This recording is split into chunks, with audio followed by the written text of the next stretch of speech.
Wassalamu ala ashrafil anbiya'i wal mursalin sayyidina wa habibina wa syafi'ina wa qurrati a'yunina wa maulana Muhammad.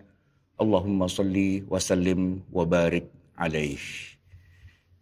Hadirin jamaah, Bapak Ibu yang dirahmati Allah di mana saja berada. Tema kita pada hari ini adalah tentang ayat mutasyabihat.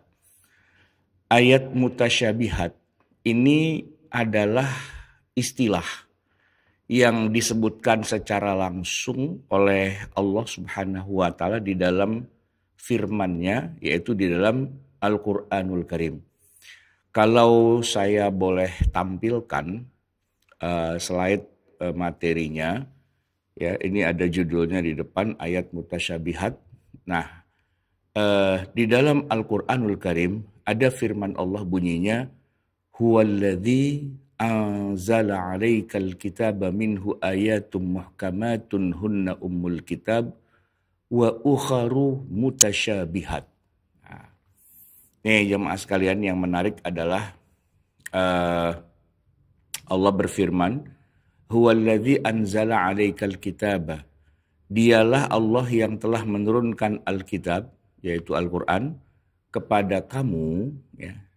Nah, di antara isinya itu ada ayat-ayat yang muhkamat, itulah pokok-pokok isi Al-Quran, dan ada yang lain dalam kurung ayat-ayat mutasyabihat.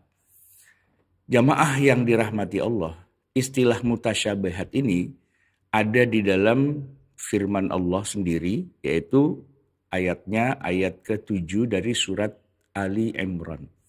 Di situ Allah gambarkan bahwa ayat-ayat Al-Quran itu ada dua macam. Selain yang muhkamat, ada yang mutasyabihat. Jadi ini yang menarik untuk bisa kita bahas ke dalam sesi kali ini. Apa sih yang dimaksud dengan ayat mutasyabihat? Ya, apa yang dimaksud dengan muhkamat sebagai lawannya? Begini jamaah sekalian. Sebenarnya Allah Subhanahu wa Ta'ala ketika menurunkan Al-Quran, ya, tujuan utamanya itu kan untuk memberikan apa? Petunjuk. Ya kan? Allah menurunkan Al-Quran itu untuk jadi petunjuk, begitu. Selain tentunya yang sudah banyak kita lakukan juga, ya, jadi kitab suci dalam artian kitab ibadah. Betul. Selain isinya petunjuk, tentu Al-Quran juga merupakan kitab ritual peribadatan di mana kita disuruh membaca Al-Quran. Dalam sholat kita baca Al-Quran, di dalam zikir kita baca Al-Quran, bahkan kita diminta untuk menghafalnya juga. Baca dan hafal. Bahkan sekedar mendengarkan saja, mendengarkan kan pakai kuping gitu ya. Walaupun tidak faham artinya, itu sudah mendatangkan pahala. Ya juga namanya kan kitab ibadah, ya. Ibarat kata kalau di agama-agama yang lain mereka merapal mantra begitu kan. Nah, kita dalam Islam kurang lebihnya sama. Jadi ya Quran bukan mantra sih, tapi lepas dari masalah isinya adalah petunjuk, ya Quran itu adalah buku peribadatan yang kita baca, ya. Membacanya itu dibalas dengan pahala per huruf, ya. Kalau dibilang alif lam mim itu kita langsung dapat 3 huruf, dan per hurufnya itu kan dibayar atau dihargai oleh Allah dengan 10 kebaikan. Jadi alif lam mim itu cuma 3 huruf, kita langsung dapat 30 kebaikan. Faham atau enggak faham, ngerti atau nggak ngerti, dan pastinya nggak ngerti, Pak. Alif lam mim itu kita nggak tahu artinya apa, ya kan? Kalaulah dibilang Al-Quran itu petunjuk, tapi kalau dibilang alif lam mim, yang mana petunjuknya? Cuman alif lam mim doang, ya kan? Tidak ada kata di situ, apalagi kalimat gitu kan. Kata saja tidak terbentuk, apalagi jadi kalimat. Lah, padahal kita kalau mau jadikan sesuatu itu petunjuk, namanya juga bahasa manusia, minimal jadi kalimat dulu sehingga nanti kalimat itu bisa kita fahami. Tapi kalau jadi kalimat saja pun tidak, bahkan sekedar jadi kata pun tidak, karena dia merupakan huruf-huruf yang cuma huruf doang, ya kan, tidak menjadi kata, tidak menjadi kalimat, tidak ada maknanya kan. Nah, tapi dia tetap Allah berikan kepada kita yang baca, kita yang mendengar, pahala yang dihitung per huruf, begitu kan. Nah, ini kita ngomongin bahwa Al-Quran itu adalah, ada dua tadi. Dia adalah kitab petunjuk, sekaligus juga dia adalah kitab ibadah, ritual. Nah, yang jadi masalah kenapa kita bikin acara kita seperti ini, Pak Edi kemarin banyak cerita kepada saya, karena banyak orang Islam itu yang baru menggunakan Al-Quran dalam fungsi yang nomor satu saja, yaitu kitab ritual ibadah. Berhenti sampai di situ. Bahwa Al-Quran itu adalah kitab petunjuk yang di dalamnya ada pesan yang begitu banyak. Nah, itu yang belum terlalu banyak digali. Padahal sebenarnya inti dari Al-Quran itu, ya itu kan firman atau perkataan atau bahasa atau pesan yang Allah turunkan dari langit kepada kita. Ya berisi pesan, berisi perintah-perintah, larangan-larangan, dan berbagai macam petunjuk begitu. Nah, sayangnya tadi saya sudah katakan memang Al-Quran punya nilai lebih, yaitu dia adalah kitab ibadah. Kita tuh berhenti sampai di ibadahnya saja, tidak menjadikan Al-Quran itu sebagai petunjuk. Nah, Allah Subhanahu wa Ta'ala sebagai yang menurunkan Al-Quran itu menjelaskan. Kalau kita lihat di dalam slide ini berikutnya, di situ Allah Subhanahu wa Ta'ala berfirman, surat Al-Baqarah 242, "Kadzalika yubayyinullahu lakum ayatihi la'allakum ta'qilun." Kadzalika, demikianlah, yubayyinullah, Allah menerangkan, lakum kepadamu, ayatihi ayat-ayatnya, dalam kurung hukum-hukumnya, la'allakum ta'qilun, supaya kamu bisa memahaminya. Nah, ini poin yang tadi saya bilang, banyak ditinggalkan, banyak dilupakan, belum dikerjakan, nggak tahu bagaimana ya umat Islam itu baru berhenti sampai membaca Al-Quran saja, baru berhenti sekedar menghafal. Kalaupun ada musabakohnya cuma tilawatil Quran. Berlomba-lomba membaca Al-Quran. Tapi apa yang dia baca itu dia fahami atau tidak, nah itu yang masih rada-rada ngeblank. Nah, padahal ini ayatnya menegaskan, kadzalika yubayyinu. Ya, demikianlah Allah menerangkan. Jadi isinya Al-Quran itu sebenarnya adalah penerangan, penjelasan. Ada sekian banyak hukum yang terkandung di dalamnya. Nah, Allah sendiri kemudian menutup ya penjelasannya ini dengan kata-kata la'allakum ta'qilun, semoga kamu memahaminya. Memahami Al-Quran gitu ya. Nah, ini ya makanya kemudian kita pada hari ini pagi-pagi subuh-subuh aturan tidur, nah, kita coba mempelajari Al-Quran. Baik jamaah sekalian, di slide berikutnya juga ada ayat yang lain yang kira-kira arahnya hampir sama, senada, tapi dari sisi yang sedikit berbeda. Allah di situ berfirman, "Walaqad yassarnal Qur'ana lidzikri fahal mim muddakir." Walaqad, dan sungguh telah, yassarna, kami mudahkan Al-Quran ya, lidzikri, untuk pelajaran, fahal min muddakir, maka adakah orang yang mau mengambil pelajaran? Allah sudah mudahkan jalan untuk bisa menjadikan Al-Quran sebagai sumber pelajaran, sebagai sumber ilmu. Karena memang isinya ilmu, isinya tuh sekian banyak pesan-pesan dan perintah, serta larangan, serta aturan, serta hukum, serta ketentuan yang Allah turunkan pastinya. Dan itu banyak karena juga turunnya dalam durasi yang cukup lama kan, selama 23 tahun. Selama 23 tahun itu ada 6.200 36 pesan yang Allah turunkan. Kalau ditulis itu paling tidak membutuhkan kertas sebanyak 604 halaman. 604 halaman terdiri dari 30 juz. Kalau jumlah suratnya 114 surat begitu. Isinya itu semua pesan-pesan semua kan. Nah, Allah sudah mudahkan Al-Quran itu untuk diambil pelajarannya. Cuma masalahnya, fahal min muddakir, ada nggak yang mau ngambil pelajaran? Nah, itu pertanyaannya di situ. Baik, jamaah yang dirahmati Allah, dengan 2 ayat sebagai pembuka ini, maka kita tahu bahwa Al-Quran itu adalah kitab yang judulnya adalah memberikan penjelasan dan juga kitab yang Allah mudahkan bagi kita untuk mendapatkan penjelasannya itu. Nah, dari situ jamaah sekalian berkembanglah ya banyak di kalangan kita umat Islam upaya, usaha, kehendak, keinginan untuk memahami isi Al-Quran.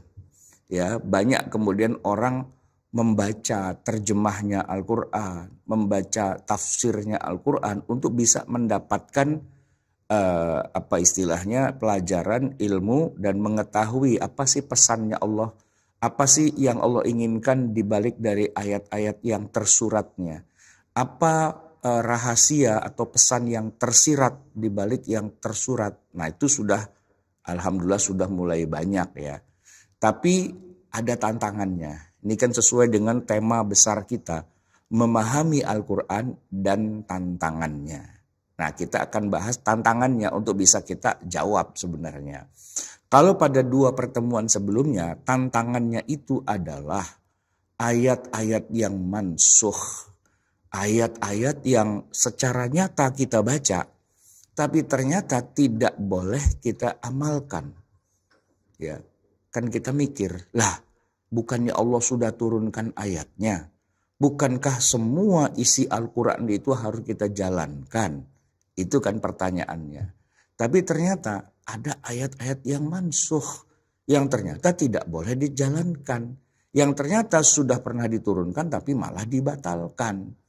Nah, kemarin sudah kita bahas itu panjang lebar. Nanti silakan dilihat aja videonya, rekamannya gitu ya. Saya merekamnya juga, nanti kalau Bapak pada mau saya kasih link dari rekaman kita ini gitu ya. 2 kali pertemuan sebelumnya. Nah, kalau hari ini kita akan membahas bukan ayat yang mansukh tapi ayat yang mutasyabihat. Apa itu mutasyabihat? Nah, kita masuk materinya ya. Pengertian dari kata mutasyabihat secara etimologis asal katanya dari syabaha, yang artinya kemiripan atau keserupaan. Ada di dalam Al-Quran Allah berfirman, wa utubihi mutasyabiha, wa utubihi mutasyabiha. Mereka diberi buah-buahan yang mirip. Ini surat Al-Baqarah ayat 25 cerita tentang orang-orang Islam yang nantinya masuk ke dalam surga. Di dalam surga itu mereka dikasih makanan-makanan khas surga. Cuman mereka kaget, kok makanan surga mirip ya dengan makanan yang sudah pernah kita makan di dunia. Buah-buahannya kok sama ya. Kayak ya orang Indonesia kan kalau buah itu apa? Duren gitu. Kok ada juga duren gitu ya. Mereka bingung, katanya surga, kok buahnya sama gitu ya. Wa utubihi mutasyabiha, mirip. Nah, tapi kata Allah memang penampakannya mirip, ya kan? Biar kamu nggak asing lagi, tapi cobain dong dirasain, gitu. Begitu dirasain, pantesan apa? Yang nggak ada di dunia duren yang rasanya kayak gini, gitu. Jadi mutasyabiha itu di dalam Al-Quran ada yang maknanya mirip, serupa, walaupun tidak sama. Itu pengertian secara etimologisnya dulu ya, secara bahasa. Artinya mutasyabih nomor 1 adalah kemiripan atau keserupaan. Nah, nanti ada juga makna etimologis yang kedua. Ya, serupa artinya sama juga ya. Misalnya di dalam Al-Quran Allah berfirman, Allahu nazzala ahsanal hadithi kitaban mutasyabiha. Allah telah menurunkan perkataan yang paling baik yaitu Al-Quran, mutasyabiha, ya, yang serupa, mathania yang terulang-ulang. Yang serupa, mutasyabiha. Itu pengertian secara etimologis, tapi kita tidak akan menggunakan makna etimologis dalam kajian kita ayat mutasyabihat, tapi kita akan bahas secara pengertian yang aslinya saja yang sesuai dengan Al-Qur'annya sendiri. Tadi sudah disebutkan ayatnya adalah huwallazi anzala 'alaikal kitaba minhu ayatun muhkamatun hunna ummul kitabi wa ukhru mutasyabiha. Ada dua istilah yang berlawanan di dalam ayat ini. Yang pertama ayat istilahnya muhkamat dan ada ayat istilahnya mutasyabihat. Apa itu muhkamat, apa itu mutasyabihat? Begini jamaah sekalian. Ayat muhkamat, ya, ayat yang lawan dari mutasyabihat. Jadi kita ketahui salah satunya saja sudah tahu lawannya kayak gimana. Mutasyabihat itu artinya tidak bisa diketahui, ya, atau juga nomor dua punya banyak makna. Ada dua nih pengertian dari mutasyabihat. Pertama, ayat-ayat yang tidak bisa diketahui artinya, ya, tidak bisa diketahui maknanya. Karena beberapa sebab, ada tiga nih penyebabnya. Pertama, karena berupa potongan huruf tanpa penjelasan resmi. Ayatnya cuma dalam bentuk huruf Yasin. Yasin, itu artinya apa? Nggak ada penjelasan resmi ya. Kalau penafsiran atau cocokologi banyak. Tapi kalau Allah menjelaskan Yasin itu artinya begini atau begitu, tidak ada. Apalagi Nabi misalnya menjelaskan Yasin itu artinya begini begitu, nggak ada. Tapi kalau orang-orang biasa gitu ya, para ahli tafsir, sebagian ada yang coba melakukan cocokologi. Oh itu maknanya ini, oh ini maknanya itu gitu kan. Nah itu banyak. Tapi kalau berupa penjelasan resmi tidak ada. Nah itulah contoh dari ayat mutasyabihat. Yang kedua bisa jadi karena itu terkait dengan wujud fisik Allah. Allah cerita tentang dirinya. Tapi ini jadi masalah. Kenapa? Kan Allah itu tidak sama dengan makhluknya. Cuma di dalam ayat-ayat Al-Quran kok ketika Allah cerita tentang dirinya kok kayak manusia gitu ya. Nah ini kan jadi muskil. Ini masuk kriteria ayat yang tidak bisa kita ketahui maknanya. Antara fakta di dalam ayatnya dengan logika itu nggak nyambung begitu, ya kan?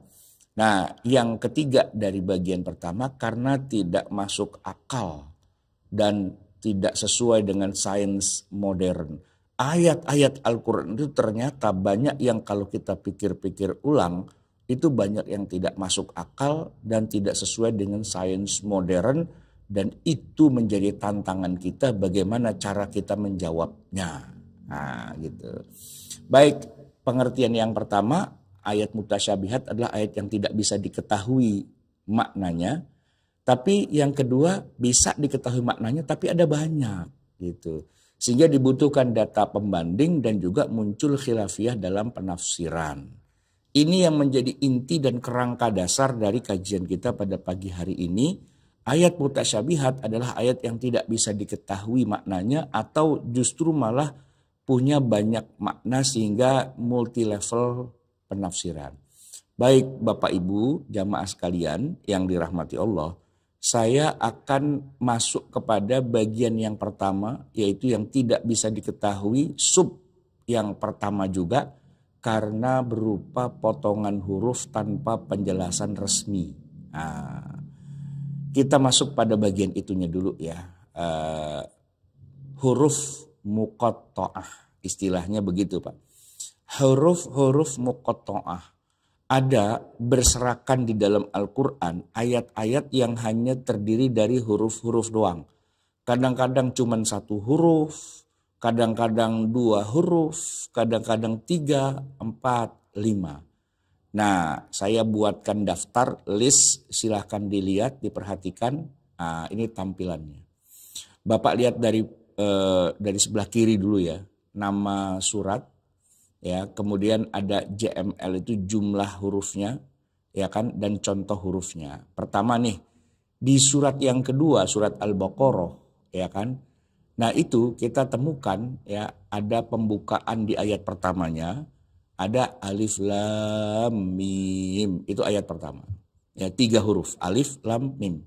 Kemudian di bawahnya surat Ali Imran ayat pertamanya itu juga alif lam mim. Kemudian surat ke-7 surat Al-A'raf ayat pertamanya itu 4 huruf, alif lam mim ro. Kemudian surat yang ke-10 surat Yunus itu ayat pertamanya 3 huruf, alif lam ro. Surat Hud, surat Yusuf, surat Ar-Ra'd, Yusuf ya, 3 itu alif lam ro, alif lam ro, alif lam ro. Nah surat Ar-Ra'd itu 4 huruf, alif lam mim ro, alif lam mim ro gitu. Surat ke-14 surat Ibrahim alif lam ro. Jadi antara alif lam mim, alif lam ro begitu kan. Surat 15 juga alif lam ro. Nah yang unik Pak, ini yang paling banyak itu adalah surat Maryam.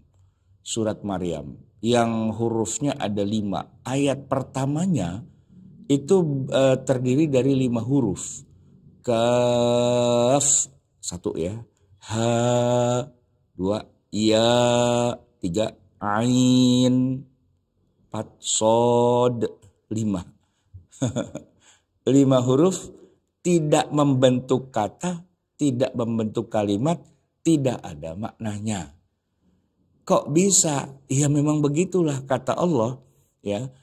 Aku telah turunkan pada kalian ayat-ayat Al-Quran, sebagiannya muhkamat tapi sebagiannya mutasyabihat, dan mutasyabihat varian pertama adalah ayat-ayat yang hanya terdiri dari pecahan huruf-huruf berantakan ya, yang tidak membentuk kata apalagi kalimat dan tidak ada maknanya.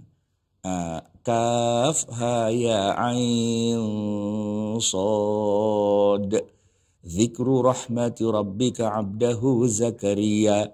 Kalau ayat keduanya sudah ada kalimatnya, sudah ada maknanya.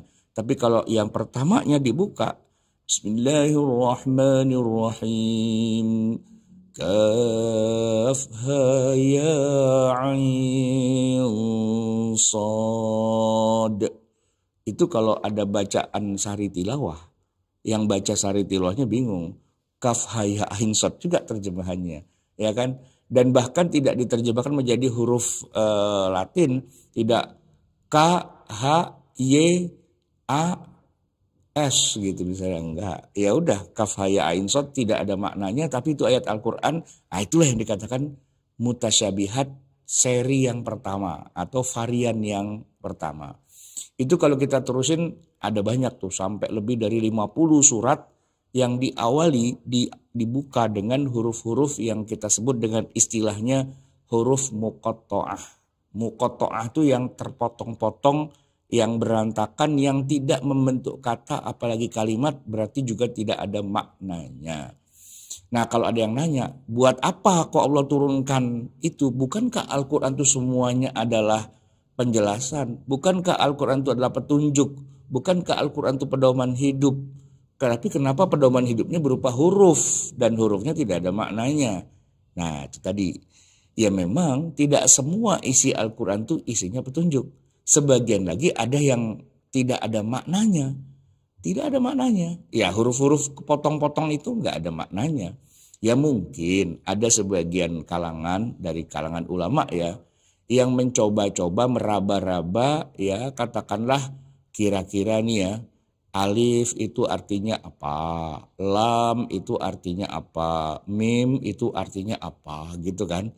Tapi pertanyaannya, siapa yang ngasih tahu? Apakah Allah bilang begitu? Ya enggak sih. Siapa yang bilang? Apakah Nabi bilang begitu? Ya enggak juga. Lah terus sumbernya dari mana? Ya dicocok-cocokin aja. Namanya cuma dicocok-cocokin, orang boleh setuju boleh tidak. Kenapa? Karena hasil karangan. Sedangkan kalau yang sumbernya dari Allah, misalnya resmi ada sebuah riwayat menyebutkan, oh ternyata alif lam mim itu artinya begini kata Allah loh. Misalnya begitu kan, sepakat. Kita tidak akan istilahnya mencari-cari makna yang lain karena udah ada petunjuknya. Tapi begitu Allah turunkan ayat Alif Lam Mim lalu diam, tidak ada penjelasan apapun, ya udah, kita tidak akan mencoba menambah-nambahi penjelasan sendiri dari kita, karena bukan wewenang kita juga, ya kan? Dan tidak ada satu orang pun yang berwenang untuk menjelaskan apa makna dari kata Alif Lam Mim dan yang lain-lainnya itu, ya. Surat 28 tuh Al-Qasas, To, Sin, Mim. Surat 36 tuh Yasin gitu ya.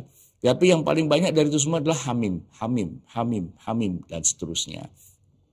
Baik, kemudian itu yang contoh yang pertama. Saya tidak akan berlama-lama berpanjang-panjang karena memang objeknya cuma itu aja. Nah, jenis varian yang kedua dari ayat mutasyabihat adalah ketika suatu ayat bicara tentang wujud fisiknya Allah. Nah, ini kajian tepi jurang. Kajian tepi jurang, ya kan? Contohnya nih ya, contohnya.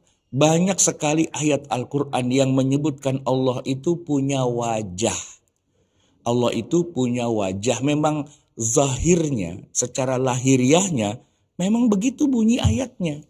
Ya, contoh nih yang pertama paling atas ya, surat Al-Qasas ayat 88, Allah Subhanahu wa taala berfirman, "Kullu syai'in halikun illa wajhah." Kullu syai'in, tiap-tiap sesuatu, halikun, pasti binasa, illa, kecuali wajhahu, wajahnya dia, wajahnya Allah.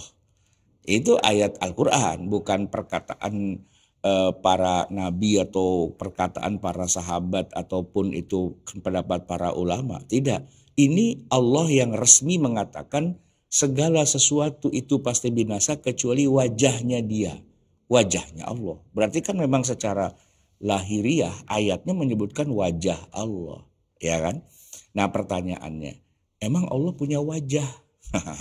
Ini jadi bahan perdebatan Pak. Ya kan? Yang nggak selesai-selesai. Gitu. Para ulama di kalangan umat Islam itu terpecah-pecah dalam urusan wujud fisik Allah. Yang satu bilang begini, iya Allah punya wajah, cuman wajahnya nggak seperti wajah kita. Ya kan? Tapi yang lain bilang nggak mungkin, Allah tuh bukan makhluk, jangan samakan dia dengan makhluk. Lah terus ini apa? Allah menyebutkan wajah gitu. Itu kan perumpamaan saja, itu majaz saja. Allah tidak punya bentuk fisik gitu. Nah berantem situ para ulama nih ya begitu. Masuk ayat yang kedua di bawahnya. Walillahil masyriq wal maghrib. فَأَيْنَمَا تُوَلُّوا فَثَمَّ وَجْهُ اللَّهِ وَلِلَّهِ الْمَشْرِقُ وَالْمَغْرِبُ. Allah, kepunyaan Allah lah timur dan barat. فَأَيْنَمَا, maka kemanapun tuwallu, kamu menghadapkan wajahmu. Nah, ini menarik Pak. فَثَمَّ وَجْهُ اللَّهِ, disitulah wajah Allah. Sambil menunjuk, disitulah fasamma. Ini kan sudah menunjukkan ayatnya nih secara asosiasi. Oh Allah tuh ada di situ gitu kan. Setidak-tidaknya wajah Allah. Nah pecah lagi nih para ulama. Apa benar Allah itu punya wajah dan wajahnya ada di situ gitu kan. Lah di situ di mana? Ya fa aina ma tuwallu, kemanapun kamu menghadap. Setiap arah yang kita hadap, di situ ada wajahnya Allah. Nah, wajah di sini, apakah ini majaz, ya kan? Apakah ini hakiki? Nah, itu yang menjadi sumber konflik yang tidak selesai-selesai. Saya katakan tidak selesai-selesai karena kedua belah pihak, antara kelompok yang mengatakan zahirnya, faktanya Allah menyebut kata wajah, itu kan nggak boleh didinai, nggak boleh nggak boleh bilang, oh enggak Allah nggak punya wajah. Lah kan Allah yang bilang dia punya wajah, gitu ya. Nah sementara kelompok yang satunya lagi nggak mau ngalah juga, ya. Anda kalau bilang Allah punya wajah, Anda kafir, Anda musyrik, gitu. Kenapa? Laisa kamitslihi syai'un, Allah itu tidak sama dengan satupun dari makhluknya. Jangan ngebayangin Allah punya wajah, enggak. Allah tuh jangankan wajah, fisiknya saja tidak ada, ya kan, apalagi wajahnya. Nah begitu, berantemlah itu, ya kan. Ayat yang ketiga, ayatnya berbunyi wama, gini, وَمَا تُنْفِقُونَ إِلَّا ابْتِغَاءَ وَجْهِ اللَّهِ وَمَا تُنْفِقُونَ, dan tidaklah kamu berinfak atau membelanjakan sesuatu illa kecuali ibtigha'a wajhillah, mengharapkan wajah Allah. Nah lo, mengharap wajah Allah itu maksudnya apa? Pengen lihat fisik atau gimana? Ya kan? Nah, ini ada penjelasannya jamaah sekalian dari Nabi Shallallahu Alaihi Wasallam tentang wajah Allah, ya, bahwa nanti salah satu di antara sekian banyak kenikmatan di dalam surga, ya kan surga isinya semuanya kenikmatan gitu ya, tapi satu di antara sekian banyak kenikmatan surga yang paling tinggi, yang ya istilahnya the bestnya lah gitu ya, bukan makanan, bukan minuman, bukan kebutuhan-kebutuhan biologis ya, bukan harta, bukan kekayaan, bukan kekuasaan, bukan apapun gitu ya. Tapi kenikmatan paling tinggi di surga, ini dalam hadis Nabi disebutkan adalah kenikmatan melihat langsung wajah Allah. Kenikmatannya adalah melihat langsung wajah Allah. Bisa gitu. Sebagaimana ada di dalam Al-Quran. Ila rabbiha, ya, kepada Tuhanmu, ya kan, itu mereka melihatnya. Nah, gitu. Ila rabbiha nadhirah, kepada Tuhannya dia melihat secara fisik, head to head, secara langsung. Tapi ada tapinya, itu kan di surga gitu. Kenikmatan surga paling tinggi itulah melihat wajahnya Allah. Oke kan, ada hadisnya, kita tidak menolak hadis itu. Iya, melihat wajah Allah, dan itu ada ayatnya, ila rabbiha nadhirah, kepada Allah dia bisa melihat. Murid-muridnya Nabi Musa ketika sedang menemani beliau bermunajat 40 malam di Bukit Tursina, itu kan mendengar ya dialog Allah dengan Nabi Musa. Memang Nabi Musa itu kan banyak bicara pada Allah gitu, mereka mendengar. Lalu mereka bilang pada Nabi Musa, wahai Musa, lan nu'mina laka hatta narallaha jahrah. Wahai Musa, kami tidak akan beriman kepadamu, lan nu'mina laka, gak akan percaya padamu, hatta narallaha jahrah, sampai kami bisa melihat Allah secara langsung dengan mata kepala kita. Kemudian pada saat itu kemudian mereka mati gitu ya. Hatta narallaha jahrah fa akhadhathumus sa'iqatu. Maka kemudian mereka tersambar petir, halilintar, guruh, dan mereka mati, ya kan. Nah setelah itu Nabi Musa dihidupkan kembali oleh Allah, mati juga dia, terus hidup lagi.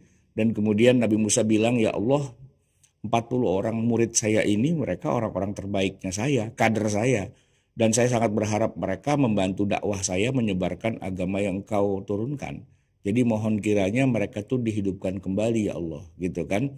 Maka atas kehendak Allah mereka hidup lagi dari kematian. Gara-gara pengen melihat wajah Allah, nggak bisa gitu kan.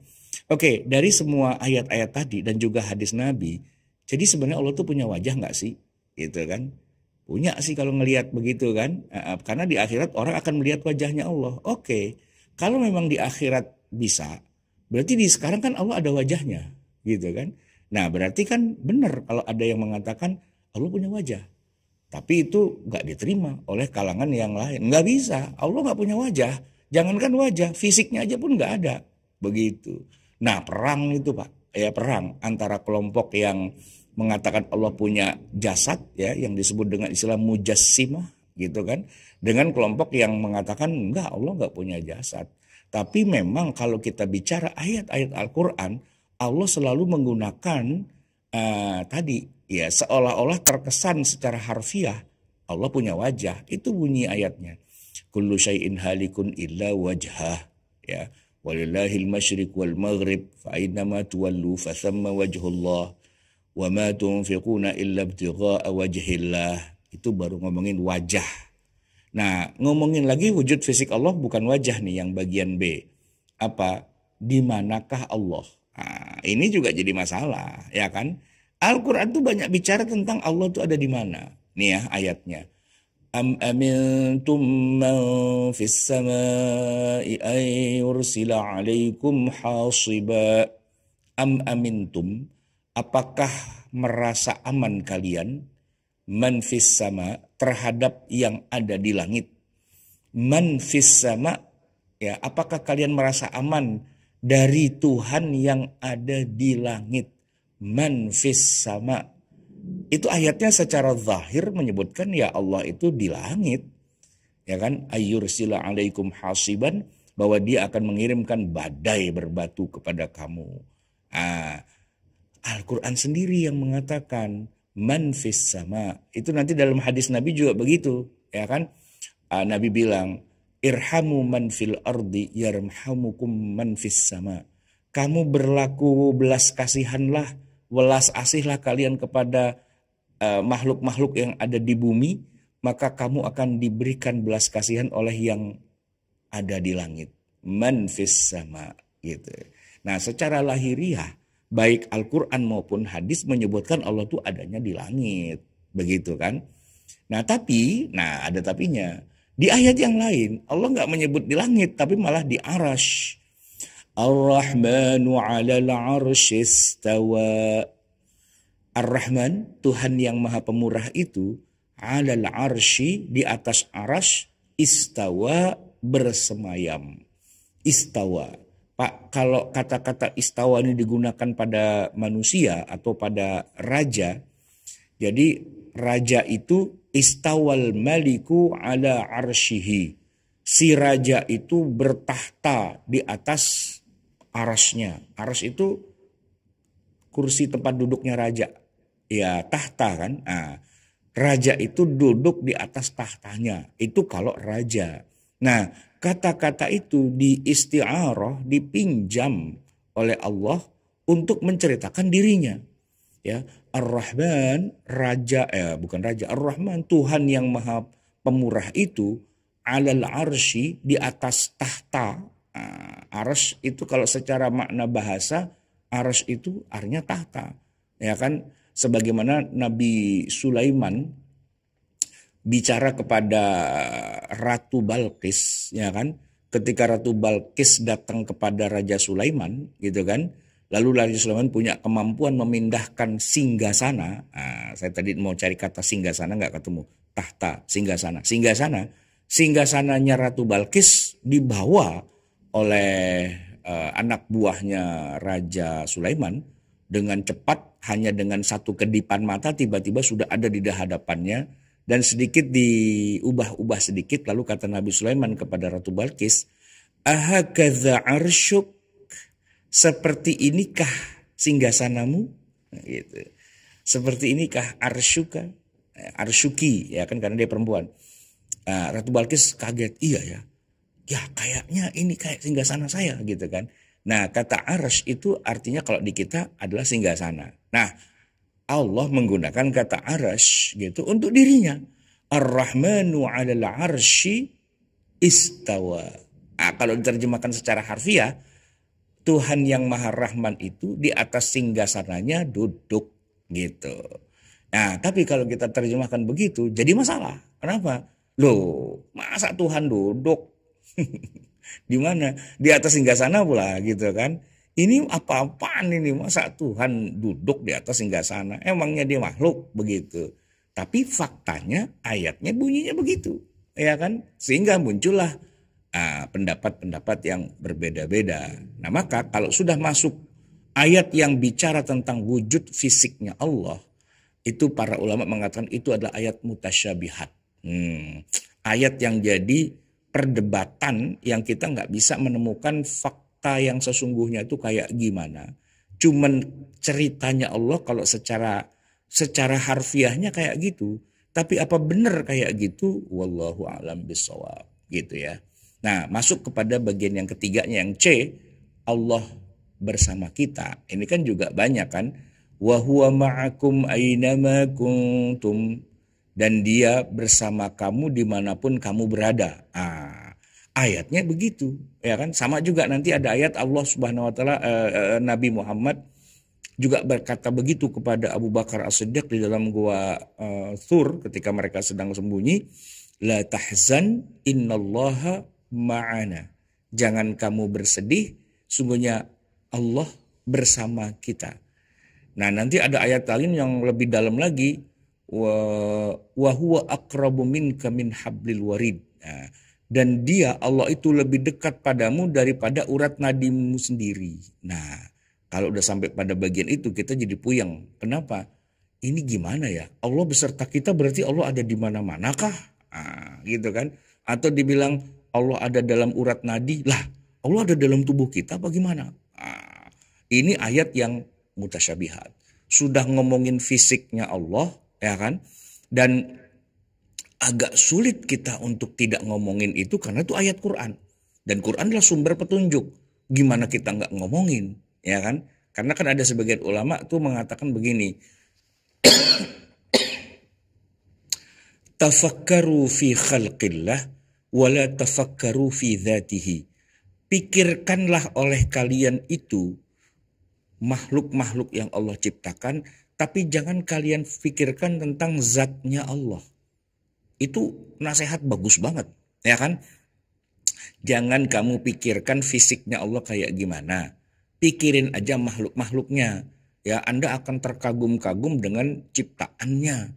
Kalau ciptaannya itu kamu kagum, pastinya kamu lebih kagum lagi dengan Sang Pencipta. Kan begitu ya. Jadi jangan pikirin Allah tuh ada di mana. Jangan pikirin Allah tuh punya wajah, punya tangan, punya kaki. Allah tersenyum, Allah berlari, Allah tertawa, dan seterusnya. Jangan pikirin itu. Gitu kan? Nasihat yang bagus kan? Tapi masalahnya begini. Quran yang ngomong. Quran yang ngomong. Yang menyebutkan Allah ada di atas arasy bersemayam. Itu kan Quran. Dan Quran itu petunjuk. Gimana kok kita nggak boleh mikirin ayat yang merupakan petunjuk? Gimana coba? Katanya Quran petunjuk. Berarti kan kita mau pelajari. Kita mau tahu isinya. Kita mau tahu makna dan hakikatnya. Tapi menyentuh wilayah-wilayah yang nggak boleh disentuh, untouchable gitu kan? Gimana ya? Al-Quran petunjuk, tapi nggak boleh dibahas. Apa? Ya itu tentang wujud fisik Allah.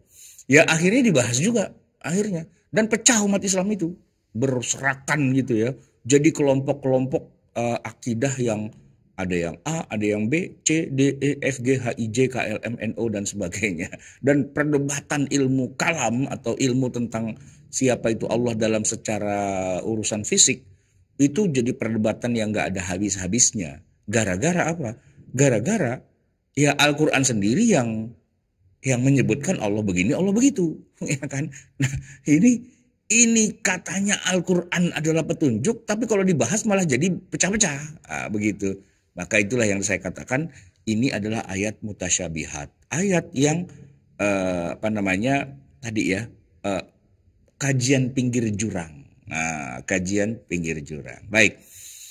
Jamaah sekalian, saya ingin mengingatkan, jadi kembali lagi yang namanya pengertian dari ayat mutasyabihat ya. Yang ada dua. Pertama, ayat yang tidak bisa diketahui. Ya, pertama karena berupa potongan huruf, yang kedua karena terkait dengan wujud fisik Allah, gitu kan. Nah, yang ketiga, bagian pertama, karena tidak masuk akal dan sains modern, tidak sejalan dengan sains. Kayak gimana itu? Ini saya akan masuk kepada poin yang ketiga. Contoh yang paling dasar, yang paling sering kita lihat adalah penciptaan 6 hari ya, 6 hari penciptaan. Allah menciptakan langit dan bumi dalam 6 hari. Itu berulang-ulang di dalam Al-Quran. Inna rabbakumullahu alladhi khalaqas samawati wal arda fi sittati ayyam. Sesungguhnya Tuhan kamu ialah Allah yang telah menciptakan langit dan bumi dalam 6 hari. Dalam 6 hari. Ayam ya, ayam itu kalau dalam bahasa Arab aslinya dulu ya, sebelum kita terjemahkan menjadi 6 masa. Ayam itu artinya hari, ya kan? Yaum itu hari, kalau 2 hari yaumani atau yaumaini, sedangkan bentuk jamaknya dari kata yaum menjadi ayam. Yaum, yaumani, ayam gitu kan. Ayam itu artinya adalah hari secara harfiah. Oke, sekarang yang jadi pertanyaan gini, kalau diartikan hari kan nggak masuk akal Pak, ya kan? Gimana Allah menciptakan langit dan bumi dalam 6 hari? Lah kan yang namanya hari itu, satu hari adalah waktu yang dibutuhkan oleh bumi untuk berputar pada porosnya 1 kali putaran, ya, sampai pada titik semula 360 derajat. Lah itu namanya 1 hari, ya kan? Kalau muter lagi 2 hari, muter lagi 3 hari, 4, 5, 6. 6 hari itu 6 kali bumi muter, ya kan? 6 kali spin dari titik garis tengahnya kan kutub utara, kutub selatan. Nah, buminya muter gitu kan. Nah, sekali putaran 1 hari, 2 kali 2 hari, 3, 4, 5, 6 ya 6 hari kan gitu ya. Tapi gimana Allah menyebutkan bahwa bumi dan langit diciptakan dalam 6 hari, orang buminya aja belum dibikin. Terus ngukur harinya pakai hari apa gitu kan. Nah, berarti kan yang pasti bukan hari-hari yang kita kenal gitu.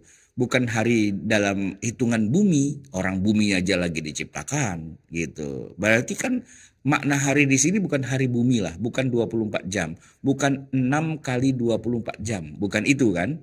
Walaupun nanti kita ketemu hadis yang menceritakan itu, ya, bahwa Allah Subhanahu wa taala memulai penciptaan langit dan bumi itu 6 hari, hari Minggu mulainya dari hari Ahad, ya kan.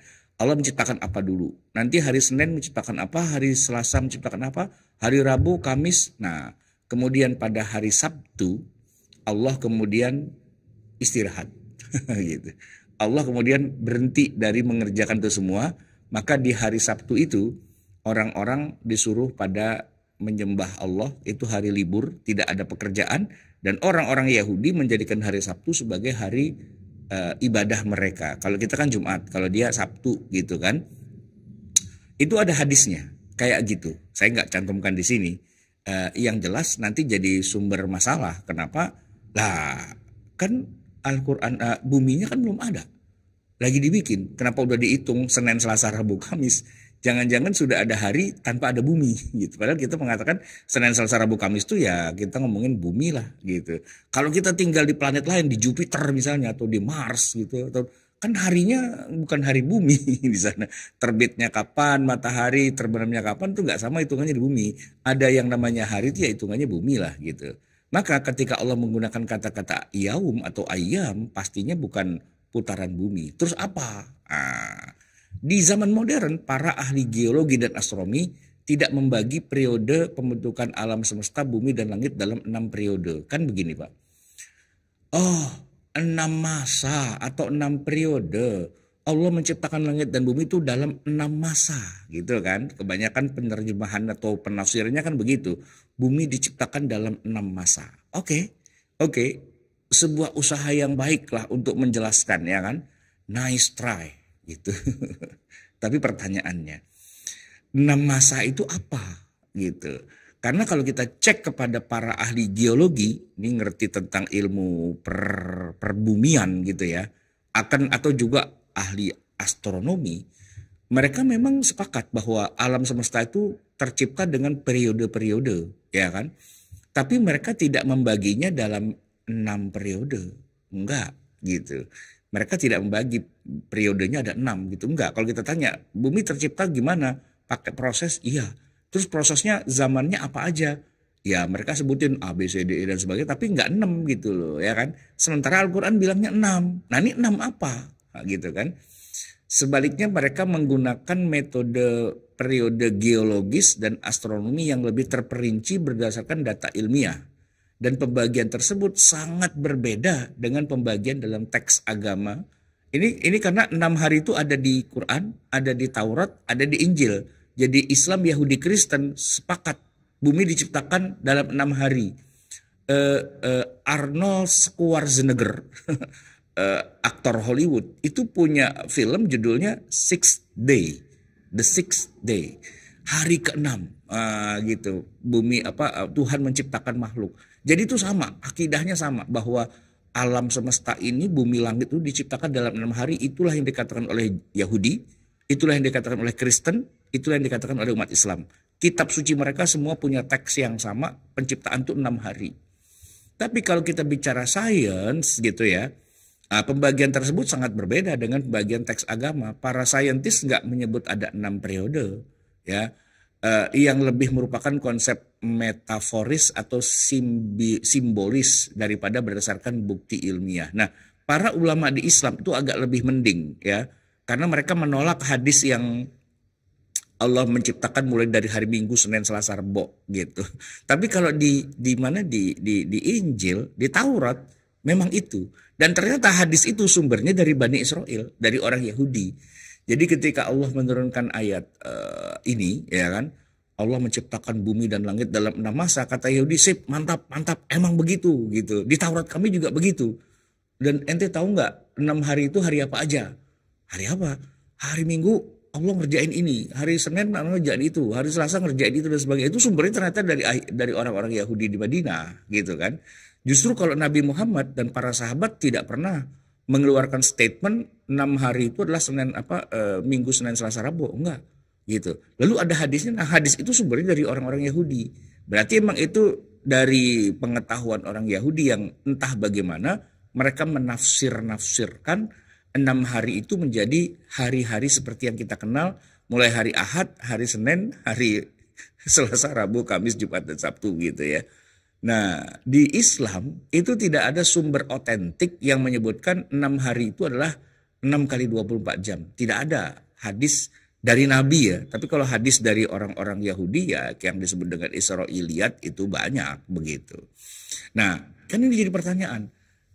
Dalam rangka apa Allah bercerita pada kita bahwa langit dan bumi diciptakan dalam 6 hari atau 6 masa atau 6 periode. Karena apa? Karena kalau dikaitkan dengan fakta ilmiah, kata para astronom, ahli geologi dan sebagainya, nggak ada itu pembagian 6 kayak gitu, ya kan? Dan pastinya bukan 6 hari. Terus apa dong? Nah, ini yang dikatakan sebagai mutasyabihat, ayat-ayat yang tidak bisa difahami secara saintifik. Nah, nanti para ahli bahasa mengatakan, ya 6 hari itu cuman angka aja, itu secara bahasa aja, maksudnya proseslah panjang. Sama dengan kita ngomong, ya kan? Saya pusing 7 keliling gitu. Kenapa 7 Pak kelilingnya? Kenapa nggak cuman 5 aja gitu?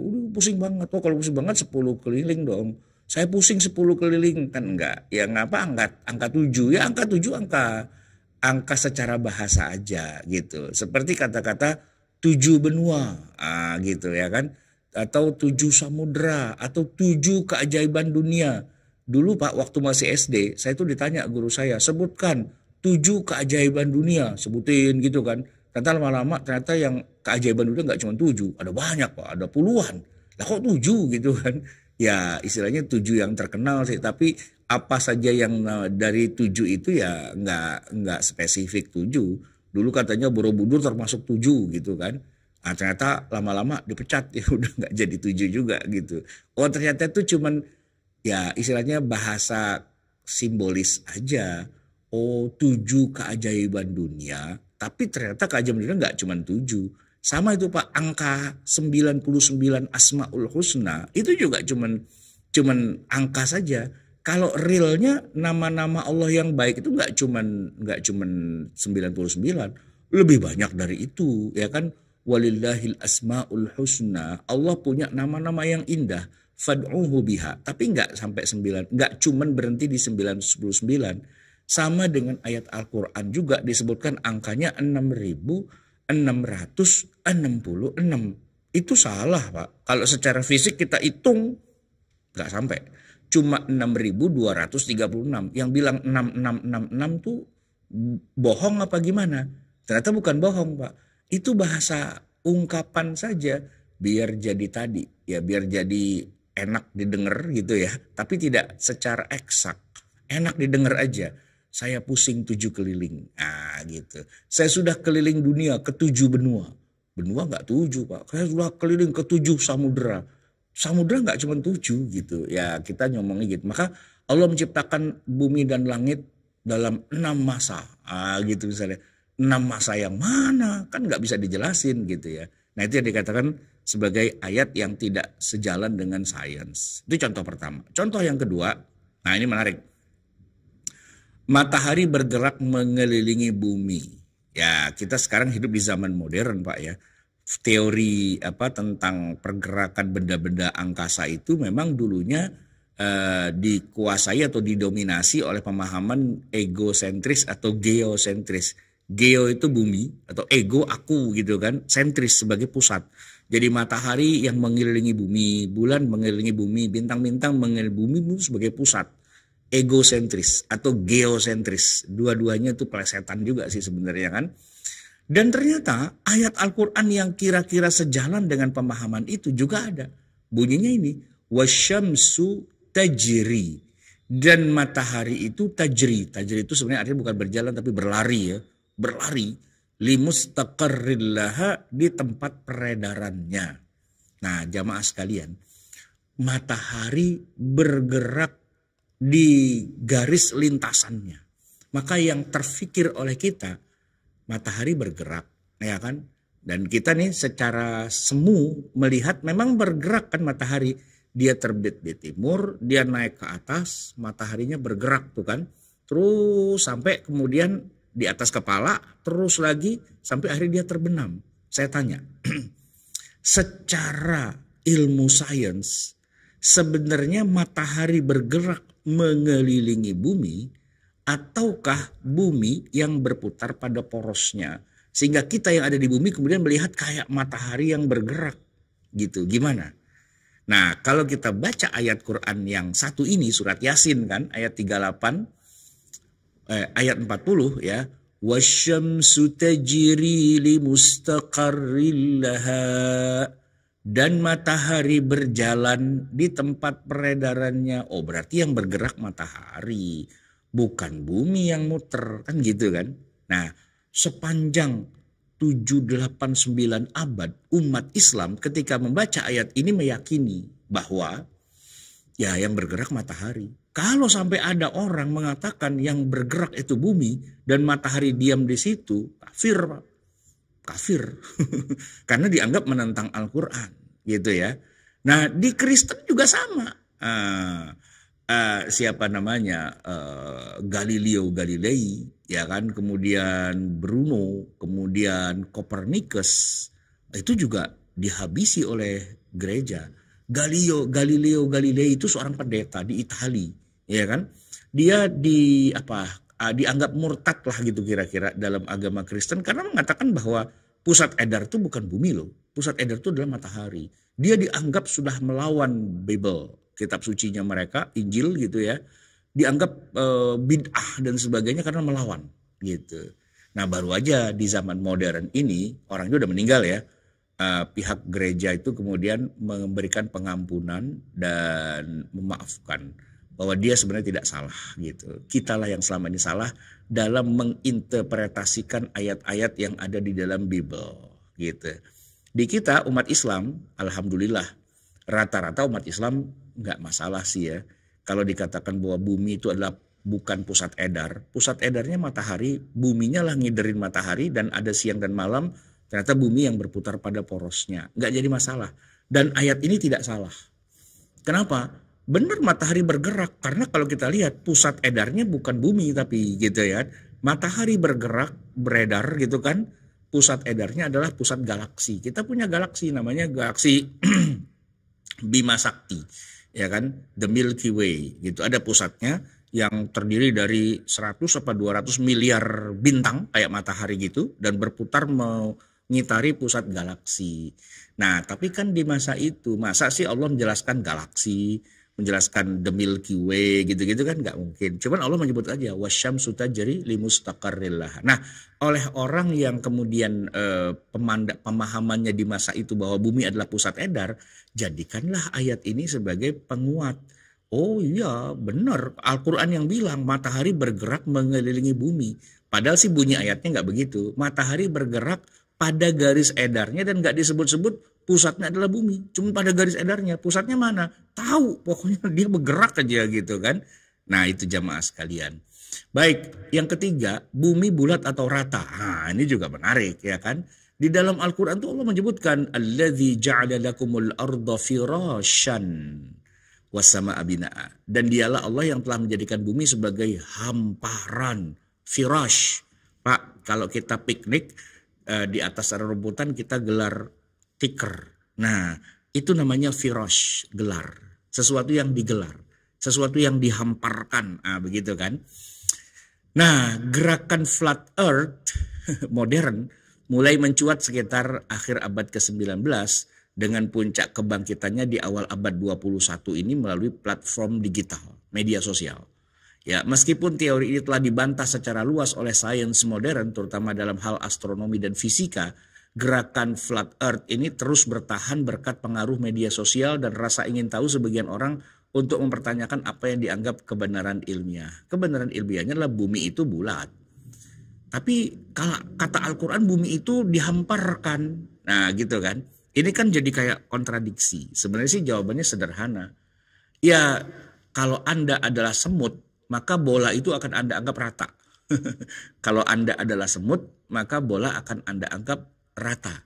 Wah, rata banget nih bola. Gitu, siapa bilang nih bola? Bukan, ini mah hamparan gitu kan. Karena Anda semut gitu. Tapi kalau Anda manusia, ya bola ya bulat lah begitu ya kan. Sama Pak.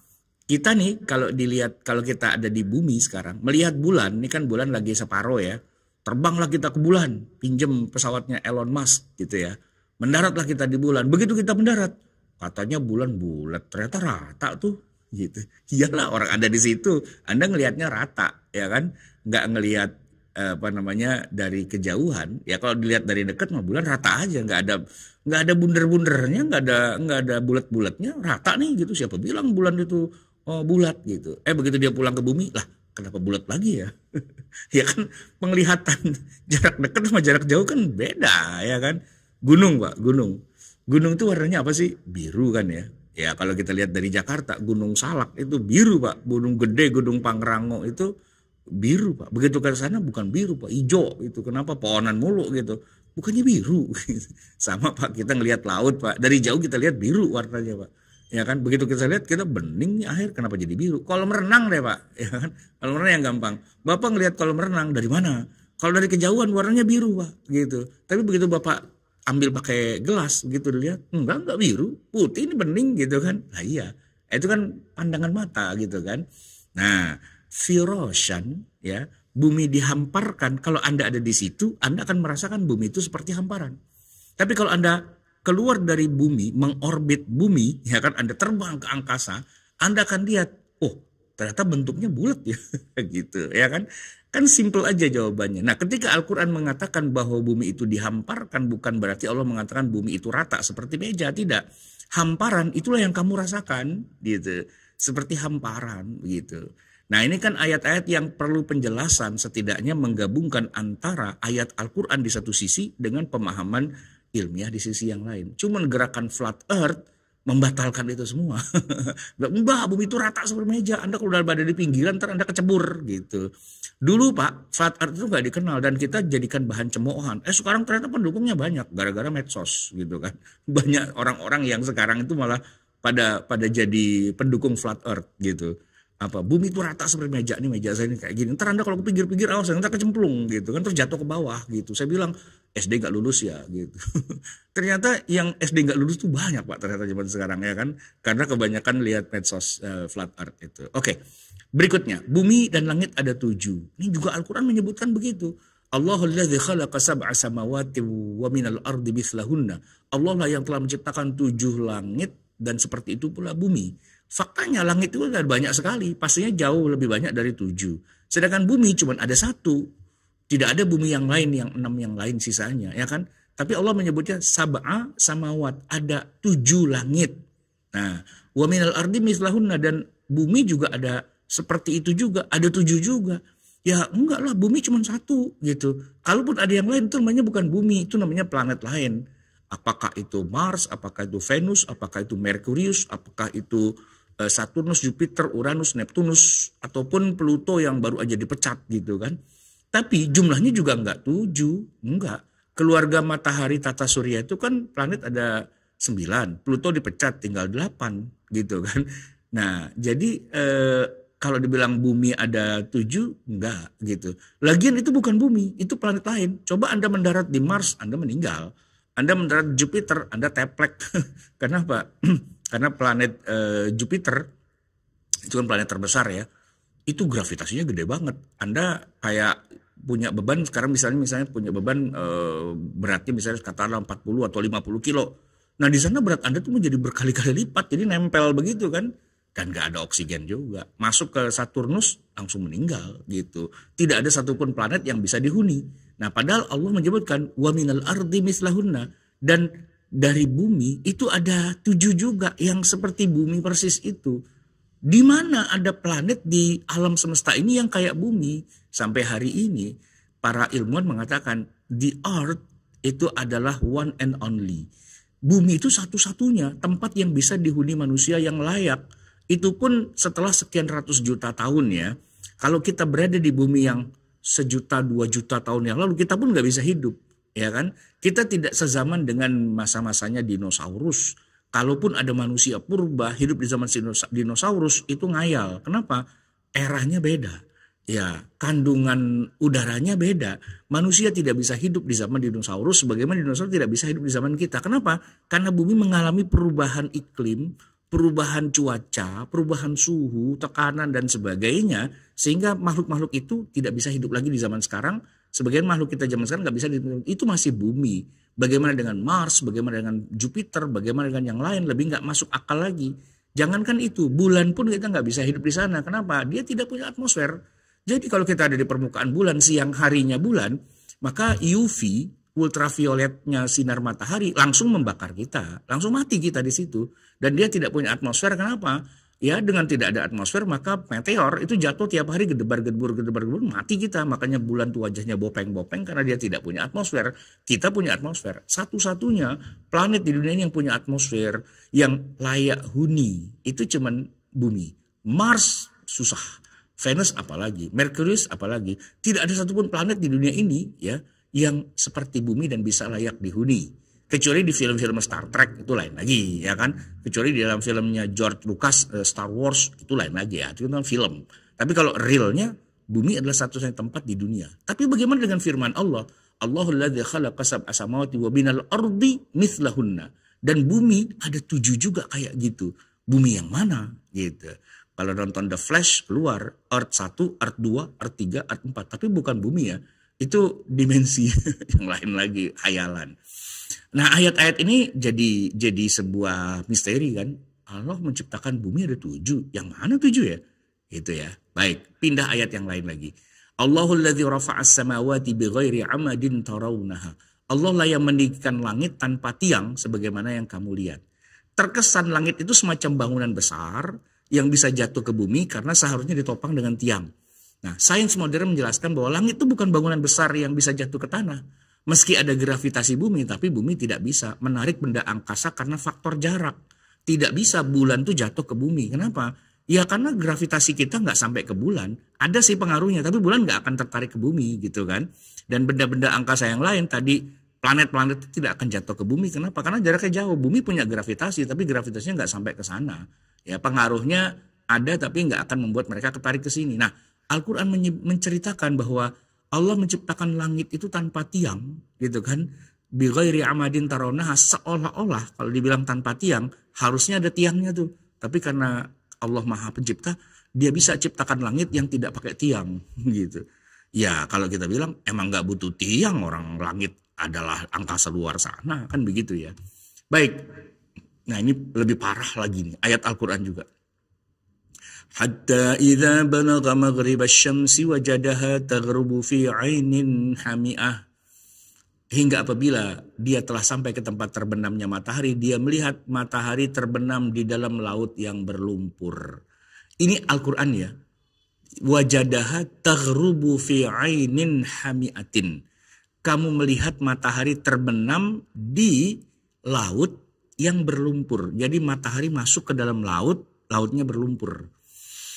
Begitu bunyi ayatnya, ya kan? Begitulah terjemahannya juga, gitu kan? Tapi apa benar, ya kan? Coba kita bandingkan dengan sains. Matahari kan berbentuk bola, hampir sempurna dengan diameter rata-rata 1 juta kilometer persegi. Volumenya sekitar 1,41 kali 10 pangkat 27 kubik meter. Nah, jika matahari, kita ibaratkan, jika matahari adalah bola basket yang diameternya 24 cm gitu ya, maka bumi itu bisa kita ibaratkan seperti bola golf yang diameternya cuma 4 cm. Bola basket, bola golf, ya kan. Nah, kalau matahari tenggelam di laut bumi, itu akan jadi fenomena yang sangat aneh dan tidak mungkin terjadi secara fisik dalam konteks hukum alam semesta yang kita pahami. Bagaimana mungkin bola basket tenggelam di dalam bola golf? Kan nggak mungkin, gitu kan. Nah, tapi begitulah bunyi ayatnya. Kamu lihat matahari tenggelam di laut yang berlumpur. Nah, ini gimana cara kita memahaminya? Ayatnya secara zahir bermasalah. Secara zahir. Nah, siapa nanti yang bisa menjelaskan ini? Yang paling gampang menjelaskannya adalah para syu'ara, para pujangga. Ya, kata pujangga, santai, santai. Anda nggak usah bingung dengan ayat ini. Matahari tenggelam di laut itu kan menurut pandangan manusia. Kayaknya dia tenggelam di situ. Ya kan? Tapi ya secara hakikinya tidak. Ini kan Al-Quran, ini kan kitab sastra. Dan yang namanya kitab sastra, semakin balelo, semakin punya kekuatan. Gitu. Semakin aneh, semakin punya kekuatan. Saya kasih contoh nih Pak. Sastrawan, gak usah yang tinggi-tinggi lah ya. Yang populer aja lah. Mas Ebit GAD. Ya. Ebit GAD itu terkenal sebagai penyanyi yang kalau bikin lirik, itu liriknya unik Pak. Ya. Misalnya nih, saya masih ingat. Nah, mungkin Pak Edi dan yang lain-lain pernah dengar juga ya. Gini, sesampainya di laut, kukabarkan semuanya. Kukabarkan kepada karang, kepada ombak, kepada matahari. Tetapi semua diam, tetapi semua bisu. Terpaku, tinggal aku sendiri terpaku menatap langit. Aku diam sendiri terpaku menatap langit. Ngapain menatap langit? Barangkali di sana ada jawabnya kenapa di tanahku terjadi bencana. Mungkin Tuhan mulai bosan dengan tingkah kita yang selalu salah dan bangga dengan dosa-dosa. Atau alam mulai enggan bersahabat dengan kita. Coba kita bertanya pada rumput yang bergoyang. Ini udah lama Pak nggak minum obat apa gimana? Rumput goyang ditanyain tuh maksudnya gimana? Ya kan? Nah begitulah bahasa sastra gitu kan. Ngomonglah sama karang, ngomonglah sama ombak, ngomonglah sama matahari. Itu udah lama nggak minum obat gitu kan. Nah ternyata itu sastra. Begitulah sastra. Semakin aneh, semakin unik, itu punya daya tarik. Jadi kalau Al-Quran bilang matahari tenggelam di lumpur begitu kan. Anda jangan mikirin matahari segede bola basket, bumi segede bola golf, lalu bola basketnya masuk ke dalam bola golf. Enggak lah, jangan dipikirin ke situ. Ini sastra, ya kan. Dalam pandangan si orang ini, ya kan. Begitu matahari tenggelam, seolah-olah dia masuk ke dalam lumpur. Tapi mataharinya nggak masuk lumpur dong, gitu. Nanti yang bisa jawab para pujangga. Saintis nggak bisa jawab. Mereka bingung, kok gitu ya? Kok matahari tenggelam di lumpur ya? Nggak masuk, gitu. Oke, next berikutnya. Gunung diletakkan jadi pasak, ya kan? Wal jibala autada. Dan gunung-gunung itu sebagai pasak. Ya, gunung sebagai pasak. Istilah pasak itu dimengerti sebagai sesuatu yang menahan atau menstabilkan.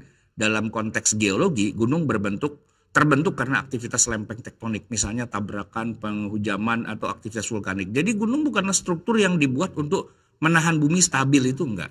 Melainkan produk dari gerakan lempeng bumi itu sendiri. Jadi kalau ayatnya mengatakan wal jibala autada, gunung sebagai pasak, Anda jangan mikirkan bahwa dengan adanya gunung terus jadi kita nggak jadi gempa. Enggak, justru pergeseran lempeng-lempeng bumi itu menghasilkan gunung berapi, dan itu adalah hasilnya, bukan gunung untuk dijadikan sebagai paku gitu kan. Nggak difahami seperti itu. Anda memahaminya bukan dengan pendekatan sains, pendekatannya pendekatan sastra gitu sebenarnya, ya kan? Dan masih banyak lagi, gunung mencegah gempa, gunung bergerak seperti awan, dan terakhir nih, besi diturunkan.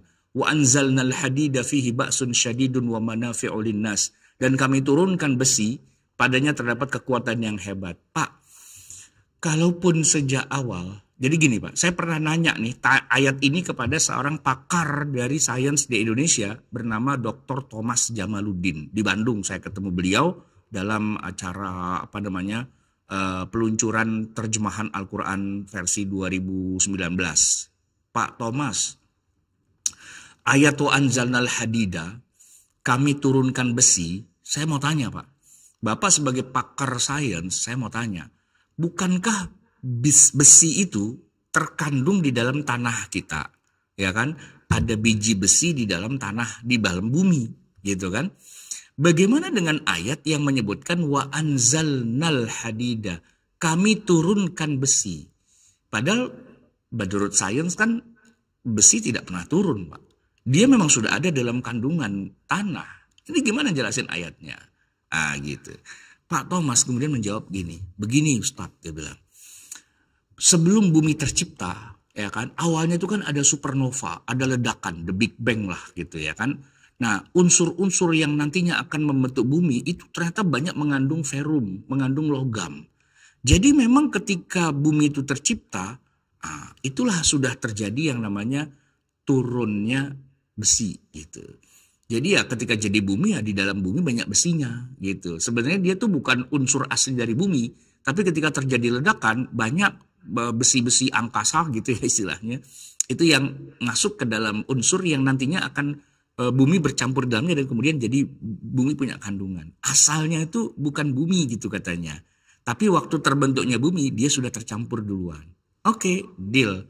Tapi kan bunyi ayatnya wa anzalna. Dan kami turunkan. Pak, kalau sejak awal terbentuknya bumi sudah mengandung unsur besi dari akibat ledakan supernova, seharusnya tidak dikatakan kami turunkan. Tapi kami ciptakan bumi dengan unsur besi di dalamnya. Harusnya gitu.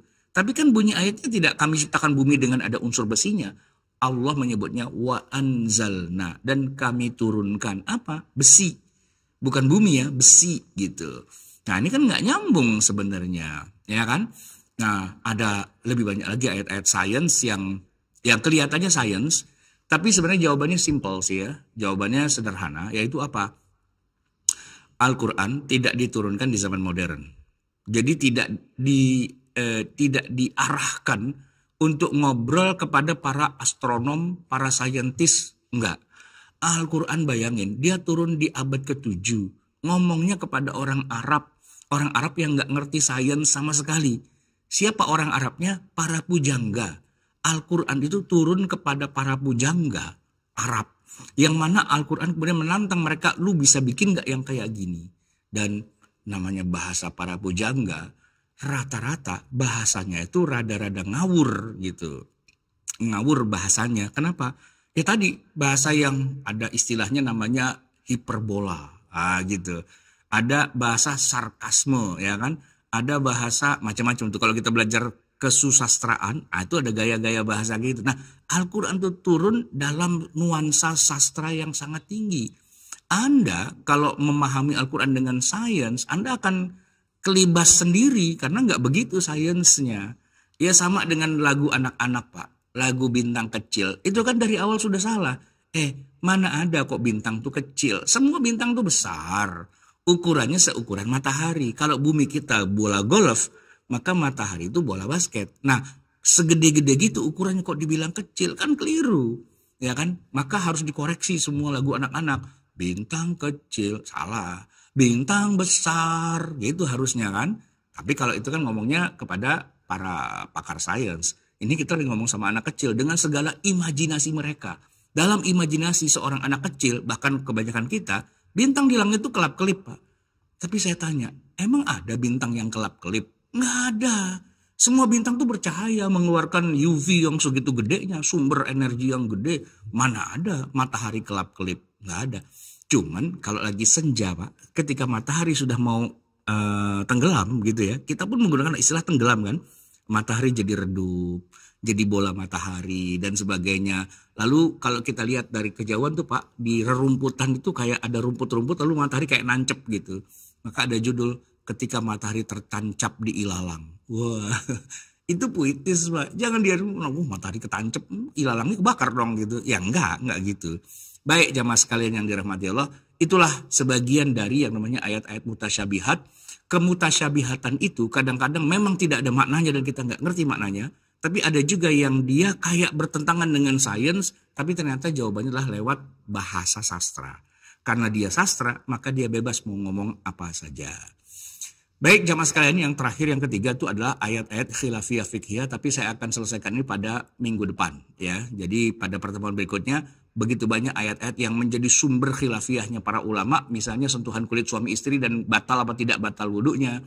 Apakah benar tayamum itu sebagai pengganti wudhu, terkait perbedaan masa iddah dan sebagainya, itu khilafiyah. Itu termasuk ayat mutasyabihat, ayat-ayat yang jadi sumber konflik di antara para ulama yang mengakibatkan perbedaan-perbedaan mazhab. Begitu. Tapi yang sampai di sini kita sudah selesai dulu ya, semoga bermanfaat. Saya akan kembalikan kepada Pak Edi dan Ibu ya untuk menutup acara ini. Mungkin kalau ada pertanyaan silahkan, tapi kalau enggak sudah lumayan nih, sudah 1 jam 20 menit ya kan. Sudah cukup panjang juga. Saya mohon maaf atas segala kekurangan dan kesalahan. Hadanallahu wa iyyakum ajma'in wal afu minkum. Assalamualaikum warahmatullahi wabarakatuh.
Ya.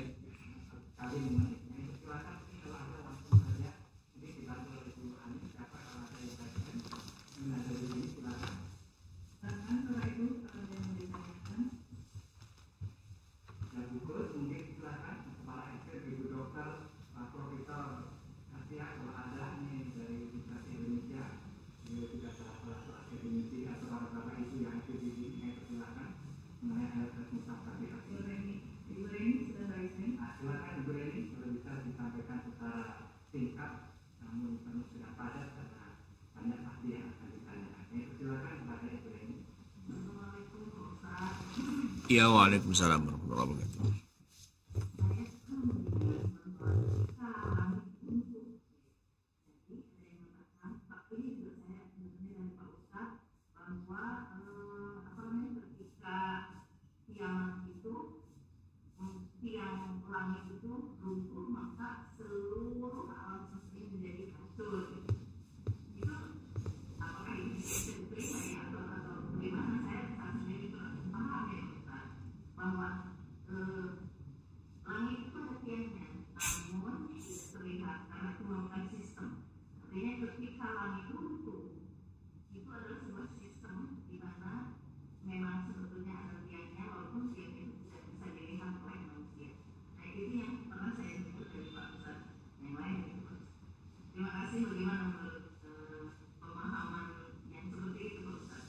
Ya, iya, iya benar. Jadi karena memang ada ayat Al-Quran yang menyebutkan itu tadi, ya kan?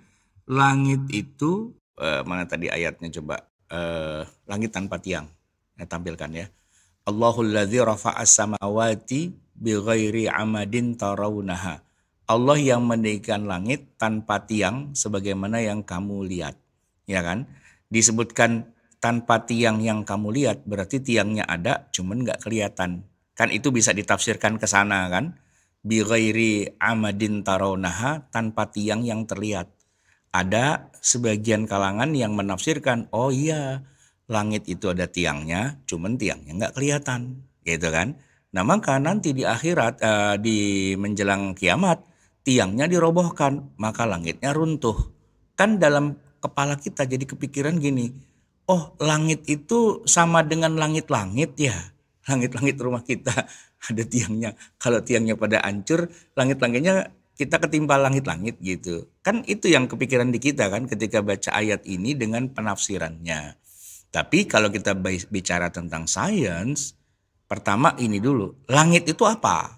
Ntar dulu, langit itu apa? Langit itu adalah benda keras di kepala kita, di atas kepala kita kayak langit-langit gitu, kayak plafon rumah kita, lalu di atasnya tuh ditempel-tempelin pernik-pernik, oh nyala kelap-kelip, bintang kelap-kelip, oh matahari gitu, oh bulan gitu. Tapi kalau tiangnya runtuh, semuanya pada jatuh. Apa begitu cara kita memahaminya?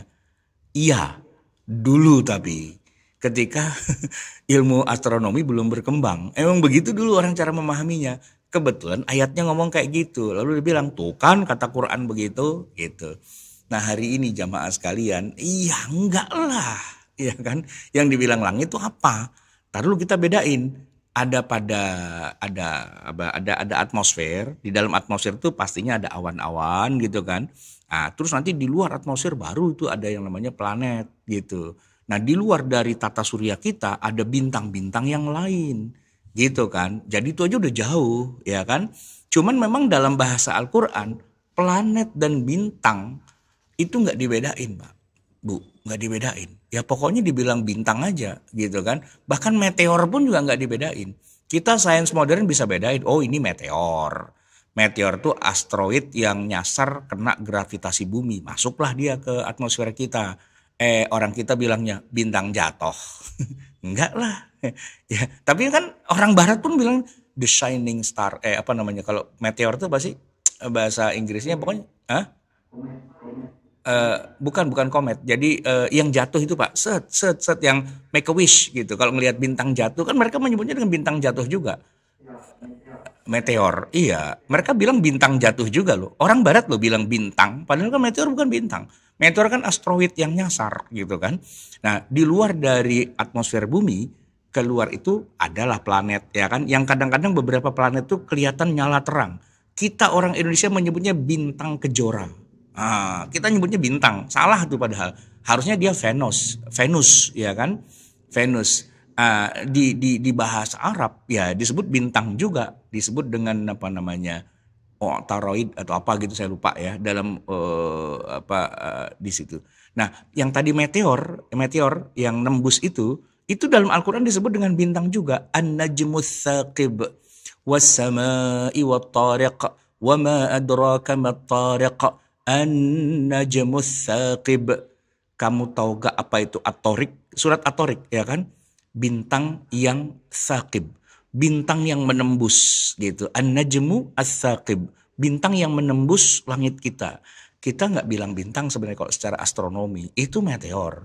Itu adalah asteroid ya kan, pecahan-pecahan sampah angkasa dari pecahan planet mana gitu yang kemana-mana terus deket sama bumi, ketarik sama bumi masuk, tapi dibakar oleh atmosfer itu gitu kan. Jadilah bintang jatuh kalau kita.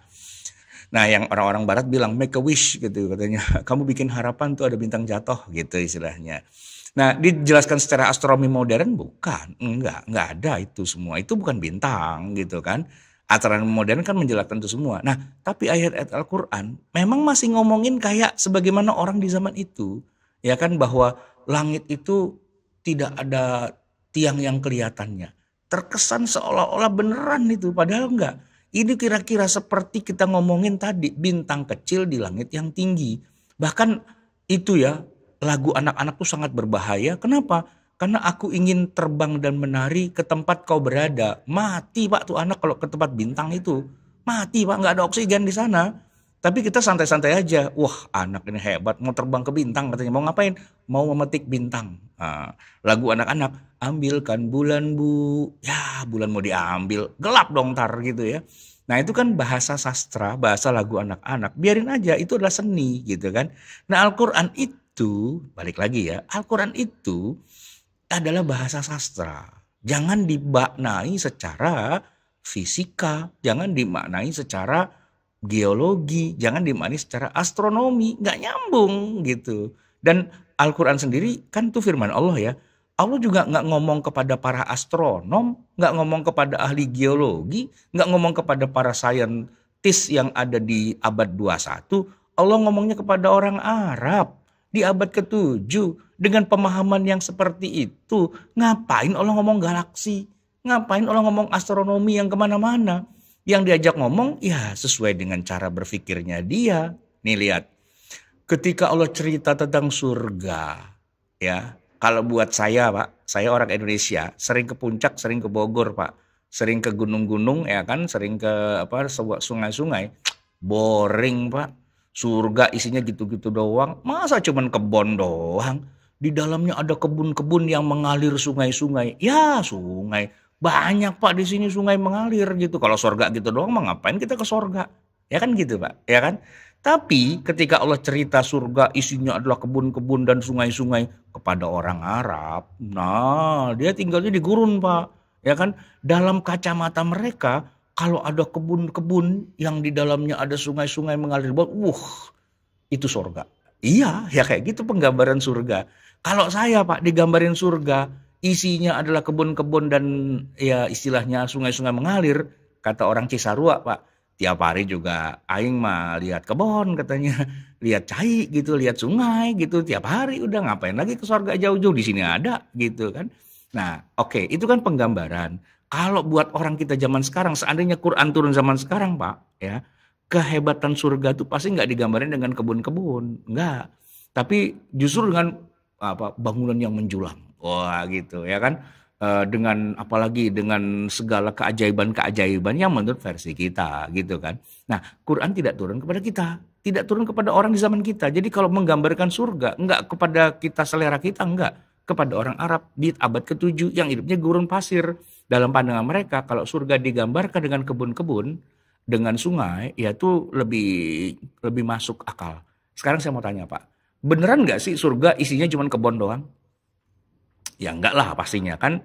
Ya surga itu segala kenikmatan ada, malah ainun ra'at wala udhunun samiat wala khatara ala qalbi bashar begitu. Tapi kalau kita bicara Al-Qur'an dan ketika Quran kita coba kumpulin semua ayat tentang surga, kayak apa surga? Semuanya disebut kebun, kebun, kebun, kebun, kebun, sungai, sungai, sungai, sungai, kebun dan sungai aja gitu. Ini pertanyaannya, itu ada jalan tol nggak di sono? Ada wifi nggak? ada ada ada mall nggak?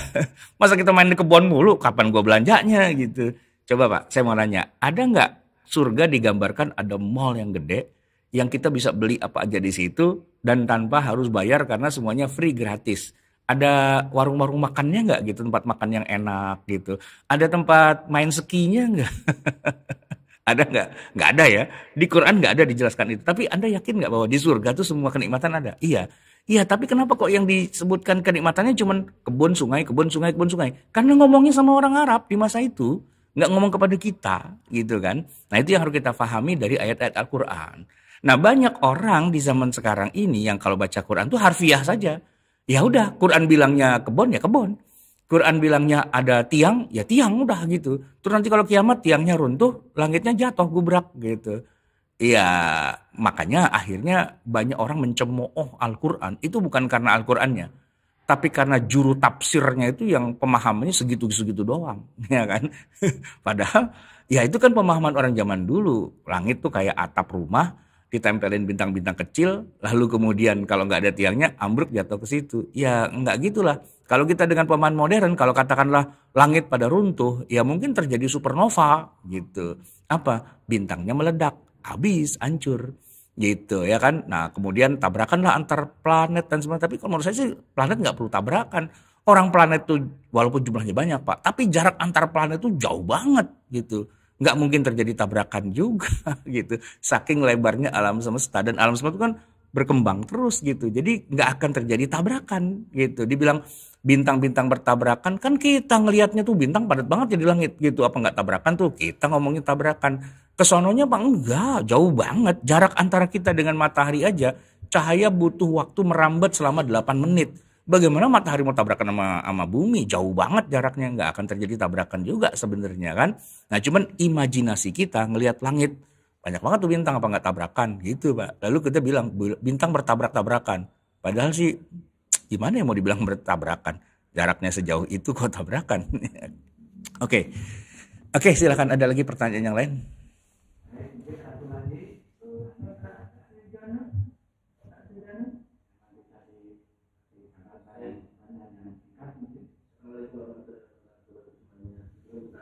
Ya, Assalamualaikum warahmatullahi wabarakatuh.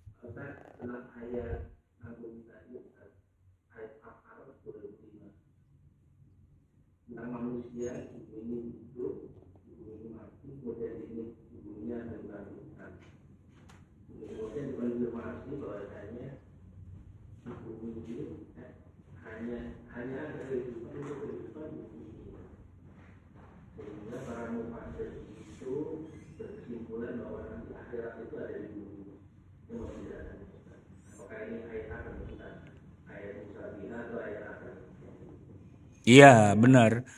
Jadi kan gini Pak, kalau di dalam Al-Quran apa namanya penggambaran tentang kiamat kan emang semua dihancurkan, ya kan? Idza syamsu kuwirat, wa idzan nujumun kadarat, wa idzal tuh semua menggambarkan alam semesta tuh hancur. Ya kalau dibilang alam semesta hancur, bumi hancur juga dong Pak, ya kan? Nah kalau bumi hancur, manusianya juga pada mati semua, orang buminya hancur gitu kan? Kemudian ketika disebutkan Allah membangkitkan kembali manusia, gitu kan? Pertanyaannya, itu tempat kebangkitannya di mana? Di bumi yang udah dihancurkan dibikin lagi, ya kan? Buminya hancur nih, terus dibikin lagi biar orang bisa pada bangkit atau gimana? Nah, itu mutasyabihatnya di situ, Pak. Kenapa? Karena begini. Al-Qur'an juga menggambarkan ya, orang yang lagi tidur enak-enak di alam kuburnya tiba-tiba dibangunkan gitu. Tiba-tiba dibangunkan, ba'as gitu ya. Mimmarqadina hadza ma wa'adar rahman wa sadaqal mursalun, di dalam surat Yasin itu kan. Siapa nih yang ngebangunin kita lagi pada tidur enak-enak? Kok dibangunin? Hadza ma sadaqar rahman wa sadaqal mursalun. Inilah yang sudah diceritakan oleh Allah di masa lalu. Jadi penggambarannya seolah-olah buminya itu ya bumi kita. Lalu kuburan-kuburan itu orang pada keluar dari kuburan sambil bertanya-tanya, siapa nih yang bangun kita? Gitu. Siapa yang bangun kita? Itu ada ayat di dalam Yasin itu Pak. Kalau Bapak baca kayak gitu. Ya kan, orang-orang dibangkitkan dari kubur setelah kiamat. Nah pertanyaannya, bukannya buminya hancur? Bukannya alam semesta sudah hancur? Kenapa kok tiba-tiba ada bumi lagi dan orang keluar dari kuburannya? Apa hancur apa enggak itu ya? Gitu. Nah, itu mutasyabihatnya kenapa? Yaitu minal umuril ghaibiyah. Ya, hal-hal yang gaib yang kejadiannya di masa yang akan datang tapi belum pernah terjadi.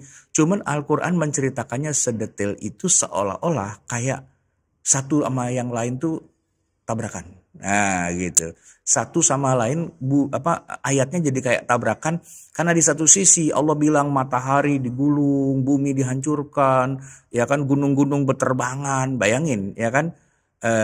Gimana? Al-qari'atu mal qari'ah wa ma adraka mal qari'ah yauma yakunun nasu kal farashil mabsus wa takunul jibalu kal ahnil manfus. Gunung-gunung berterbangan seperti kapas. Kebayang loh Pak, Gunung Merapi, Gunung Gede, Gunung Parango berterbangan gitu. Kan hancur buminya, ya kan? Kok tiba-tiba ada ayat bilang tiba-tiba manusia dibangkitkan dari kuburnya? Hah? Kuburnya? Emang masih ada kuburannya? Kan gitu kan? Puyang-puyang situ. Nah, itu ayat yang kayak gitu yang disebut dengan ayat mutasyabihat. Yang kok kita nggak masuk akal ya logikanya. Ini yang benar yang mana? Nah, nanti para ulama berusaha membuat tafsiran-tafsiran gitu ya. Ya kita bisa hargai tafsiran mereka, pasti itu kan usaha yang baik ya. Misalnya ada yang mengatakan begini, dibangkitkan dari kubur tuh maksudnya bukan hari kiamat. Apa? Itu loh orang baru meninggal dikuburin, ya kan? Nah masih di kuburannya itu, kemudian dibangkitkan ruhnya untuk ditanya-tanyai.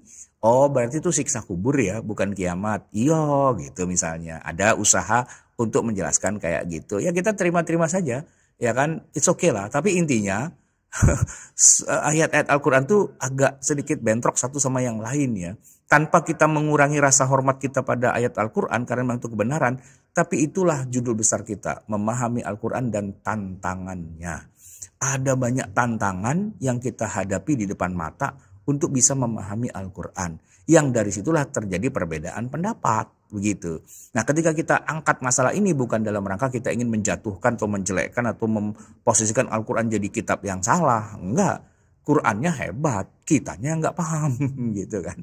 Saya nggak paham di Quran kok kayak gini ya. Itu bukan berarti kita lagi ngejelekin Quran, enggak, kitanya lagi bego gitu. Ketahuan banget kita bego banget tuh di depan Al-Quran ya. Al-Quran bilang begini, bilang begitu, bilang A, bilang B. Kok kita nggak paham ya gitu ya. Nah itu tantangannya. Memang itulah salah satu problem. Makanya kita perlu belajar ulumul Quran, ilmu-ilmu Al-Quran, karena memang ada banyak tantangan di situ ya kan. Nah maka sebelum kita nantangin orang lain, lu masuk Islam lu Quran hebat nih gitu kan. Nah kalau kita dikasih pertanyaan-pertanyaan kayak gitu kita nggak bisa jawab kan akan diketawain sama orang. Anda ngaku-ngaku Quran hebat tuh jawab tuh gimana ayatnya bertentangan satu sama lain. Puyang-puyang kita gitu kan. Nah oleh karena itu pelajari dulu secara lebih mendalam gitu kan. Sebelum kita pamer kepada orang lain dan jelek-jelekin kitab sucinya orang lain, jelek-jelekin agama yang lain, ya kan, merendahkan orang lain, kita pelajari dulu. Karena di kita pun banyak titik-titik yang gampang ditembak sama orang di luar Islam. Wah dihajar dengan ayat ini puyeng dia. Ya kan dihajar dengan itu gimana jawabnya? Gimana jawabnya? Nggak bisa jawab kita. Ya kan. Nah kuatkan dulu pemahaman kita terhadap Al-Quran. Dan emang itu banyak tantangannya. Sampai dalam. Dan kemudian kalau udah begitu kita ngobrol sama saudara-saudara kita non-muslim. Santai aja. Kita nggak usah nyerang dia. Dan dia nggak perlu nyerang kita juga. Kalaupun kita diserang. Kita udah punya peluru untuk ngejawabnya. Gitu Pak. Terima kasih. Biasa karena waktu sebarang ya. Biasa saya ingin terus menyimak Ustaz. Juga ini. Baik, mungkin Bapak Ibu karena waktu izinkan kami pada kesempatan ini pertama sampai dari apa yang disampaikan oleh Pak Ustaz yang luar biasa pada pagi hari ini dengan waktu yang sangat singkat ini, dan saya yakin kembali bahwa yang kita belajar ini adalah ilmu Al-Quran, ilmu Quran. Jadi disampaikan dan ini memang perlu kita lebih dalam lagi manfaat kita ini. Yang pertama adalah seperti kita baca Al-Quran sendiri adalah menguasai namanya ilmu tajwid. Kemudian juga perlu kita ketahui juga bahwa ilmu Al-Quran juga perlu kita dalami mulai dari ilmu nahwu, sorof, balaghah, bahkan ada nahwul qulub. Nah ini nanti kapan perlu kita bisa sama yang Pak Ustaz pada ilmu-ilmu yang luar biasa dari Pak Ustaz. Khusus kepada ayat mutasyabihat ini, bagaimana tadi disampaikan bahwa secara etimologi bahwa mutasyabihat artinya serupa, dan juga di dalam Al-Quran dikatakan tidak hanya mutasyabihat tapi juga matani. Jadi ada ayat-ayat yang serupa dan yang berbeda. Dan nanti ini pasti akan harapan kita, Pak Ustaz masih ada waktu lagi untuk menjelaskan ayat-ayat yang matani itu yang bagaimana. Ini harapan kami.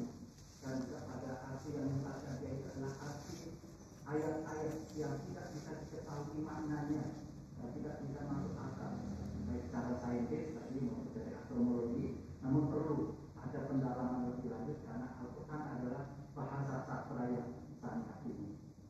Kemudian juga dari segi lain bahwa mutasyabihat juga itu ada di dalam Al-Quran yang telah disebutkan di Ali Imran, bahwa Al-Quran yang ada di kita ini selain mutasyabihat adalah ada ayat-ayat muhkamah yang nanti insya Allah akan dibahas pada minggu depan ya insya Allah.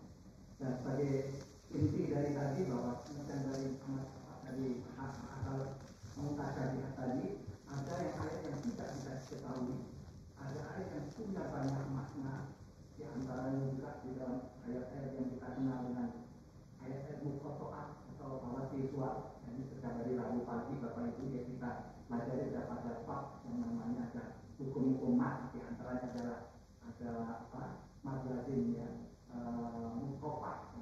Tapi itu juga ayat-ayat yang muqatta'ah di sana, yang atau bahasa visual atau pembuka ayat, di mana arti tersebut hanya Allah yang tahu. Allah tahu. Ini salah satu pengertian kita di mana muqatta'ah itu ada yang 10, 20, 30, 40 sampai 50. Nah ini mungkin pendalamannya. Kalau kita belajar dasar Rabu pagi Pak Ustaz, kita belajar implementasi membahas mengenai kemudian juga tadi disebutkan bahwa banyak sekali di dalam ayat surah kita mulai dari Al-Baqarah tadi sampai surah Qaf ya, yang berkaitannya dengan surah Al-Baqarah tadi. Kemudian disebutkan juga bahwa di dalam ayat mutasyabihat itu ada ayat yang menunjukkan sudut Allah. ini yang disebutkan juga adalah ayat ketujuh. Artinya apa? Pandai-pandai kita untuk mempelajari. Jadi ya benar-benar mempunyai ilmu yang mumpuni, termasuk alhamdulillah mendapatkan penerangan dari Pak Ustaz. Yaitu yang pertama, bahwa Allah itu mempunyai wajah. Benarkah itu? Nah, namun di Al-Quran juga disebutkan tadi di salah satu Al-Quran. Kemudian Allah itu bertempat tinggal. Katakan tadi mempunyai tingkatan atau di ars yang ada di surat juga Al-Quran Karim Al-Baqarah, kemudian juga ada di Al-Baqarah 272 ya, disebutkan juga di situ. Dan yang ketiga juga bahwa ayat saja itu juga ayat yang tidak logis dikatakan demikian. Ini perlu mendapatkan tadi penjelasan dan alhamdulillah kita sudah dapat mengerti dari situ. Namun juga yang tidak logis tadi disampaikan seperti penciptaan bahwa bumi itu disebutkan hari 6 hari penciptaan. Jadi kalau kita hanya letterless seperti tadi, seperti hanya hari-hari biasa, mulai hari Minggu sampai Sabtu, ternyata tidak. Ya, ada periodenya. Karena tadi secara jelas oleh Pak Ustaz dan seakan-akan beliau ini adalah ahli teologi yang mengetahui semuanya, teologi itu luar biasa tadi. Dan semua penciptaan selama 6 hari atau periode itu ada tertuang di dalam dalam kitab-kitab Allah, mulai dari kitab Injil, Taurat, Zabur, dan Al-Quran. Jadi benar sungguh kebenaran Allah itu bahwa Al-Quran adalah penyempurna dari kitab-kitab yang sebelumnya.